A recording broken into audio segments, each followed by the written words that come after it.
Okay, I've stopped crying. Maybe enough to get the words out. It's hard. Um, my name is Mason. I live in Atlanta, Georgia, and I'm a musician. And I've had my issues with drugs and alcohol. Still working on it a little bit, but I'm doing great. But I'm not here to talk about me. I'm here to talk about my little brother, Danny Mason, who is also a musician. And he died on August 2nd, 2023. And from organ failure. He killed himself with alcohol. And I mean, he literally did it. He did it on purpose while I was away on the vacation of my life. Got to go to Iceland for 10 days. And right before I left, I said, no shenanigans while I'm gone. And anyway, long story short, the day I got back, the night before I got back, he was admitted into the hospital and he was intubated, and there was no hope. And guess who had to pull that plug? Guess who had to take him off life support? Have you ever done that? It's a trip. It's a real trip. Anyway, this is hard to do in 1 minute, but booze is so fun. Drinking alcohol is so fun until it's not fun. And then it's just terrible. It's a trap. It feels like it's like nature's little joke. And Dan was in that trap. I think there are two different kinds of addicts, alcoholics. There's probably more than that, but the two main ones I can think of are the people who want to recover and the people who don't want to recover. And I don't think Dan ever wanted to recover. I think he wanted to go. And you should have seen the bags of alcohol. He actually tied them up in little black bags and set them at the end of his bed. So to make for an easy cleanup. Thanks, Dan. So considerate. Anyway,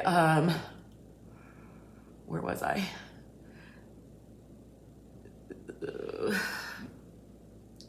Had to take him off life support. And that was one of the hardest things I've ever had to do, because Danny was my best friend. He was 52. He was 2 years younger than me. We were best friends our whole lives until we weren't, because alcohol and drugs, he had a little bit of a pill problem off and on. He did try to quit off and on. But I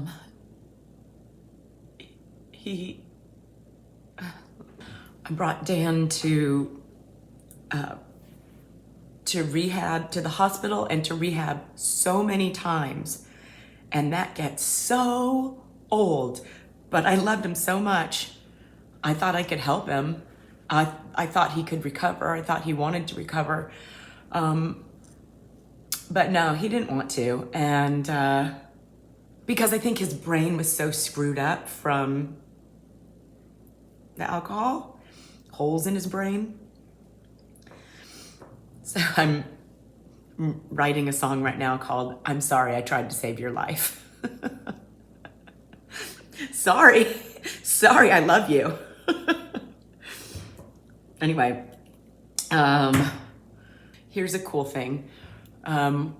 Before we took him off life support, I said, send me a sign, show me a sign that you're gonna be okay. And is there an afterlife? What the hell happens after you die? Just send me a sign if you can. And this is so freaky. I'll give you the quick version. He sent me this big blue butterfly, like 10 minutes after he died. I got the call from the doctor. They said, yeah, he finally passed. And it was a gorgeous day. I sat on my front steps of my house, and this huge blue butterfly came right up to me.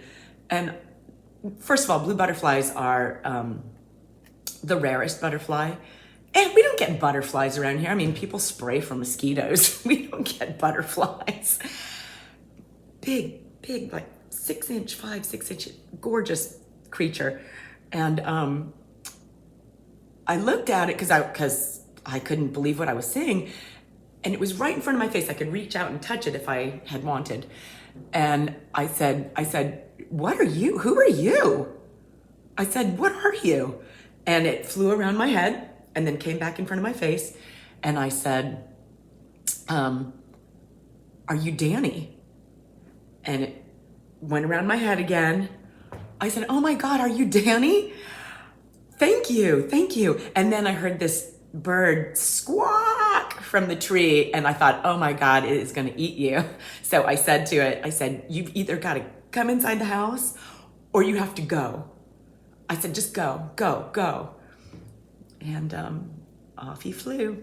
And now I see blue butterflies specifically almost every day. It's pretty weird.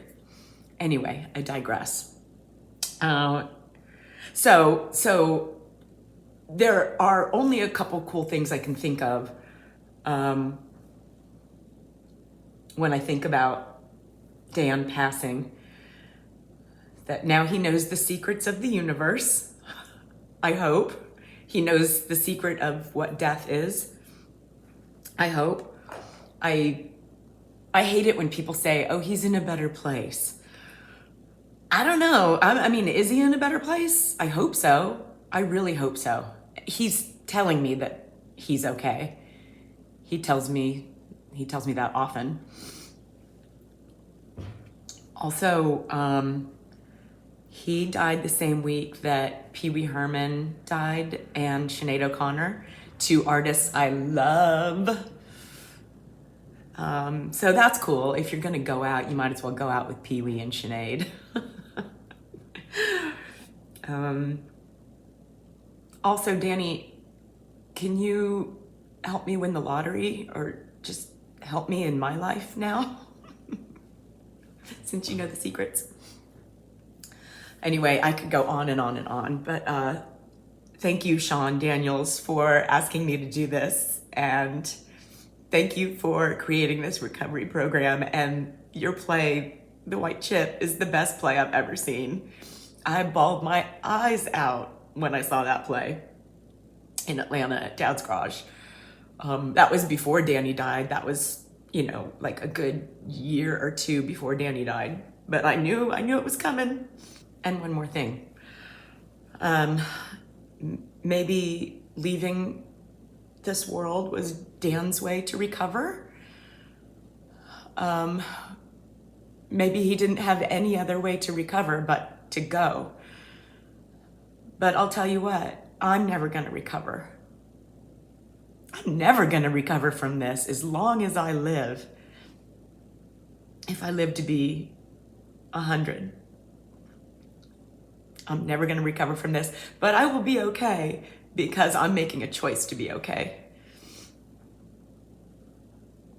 So, who is this recovery for? It's for me. I need to recover. All right. Love you guys.